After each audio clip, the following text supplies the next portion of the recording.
Okay, we are at the 10th edition of the Future Internet Assembly that takes place in Dublin, and we're discussing with Ken Ducatel, head of the unit Software Services and Cloud. The first question is, cutting through the jungle of technical standards has been announced as a key action of the European cloud computing strategy. So where do we stand now? Okay, so we kicked off this work in December last year at a big conference organised by ETSU. About 150 people came along from all ranges of stakeholders. And we had a midway checkpoint, a stopgap meeting as it was called, last month in Brussels. And we had about 70, 80 very active participants. The work is coming along. It's not easy work. We have been through the first two phases of the work. Phase one is to look at the roles and responsibilities and to fix those down. The second one was to develop some use case scenarios. And now we start what I regard as the really crucial stage, which is to look at the standards which are relevant to use case scenarios in three areas. So service level agreements, one, security, two, and three is the interoperability and portability part of things. We hope to get some very preliminary results, a draft sketch of these by June, so that we can already present them to the ECP, the European Cloud Partnership Steering Board, in early July.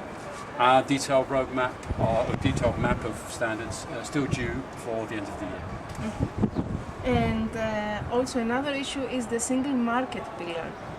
How can the single market pillar of the digital agenda boost the cloud computing adoption in Europe? Yes, well, when we looked at this in preparing the cloud computing strategy, we found that many of the things we'd proposed in the digital agenda, particularly in the digital single market pillar, were more than ever relevant because of cloud. And actually, in order to get cloud, we need to push forward on things like a fully harmonized base for data protection in Europe, IPR systems which are as harmonized as possible across the EU, and so on. So these kind of key elements which you already find on security, on data protection, on IPR and e-commerce, these are totally essential for cloud take-up. In fact, I regard the transition to cloud as requiring a digital single market on steroids. Mm-hmm.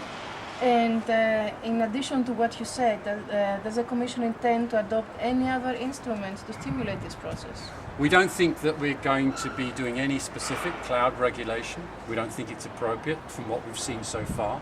There may be some requirements in the area of contracts, but we think, generally speaking, the existing regulatory base is fine, but it needs to be cloud friendly as far as possible. So some adaptations, some implementation provisions and so forth might be necessary. But cloud is generic, it touches everything. Mm. And actually what we need to do is to make sure our regulatory tools are relevant to the way in which we're going to do business in the future, which is cloud. Thank you very much. Thank you. Thank you, Eleni.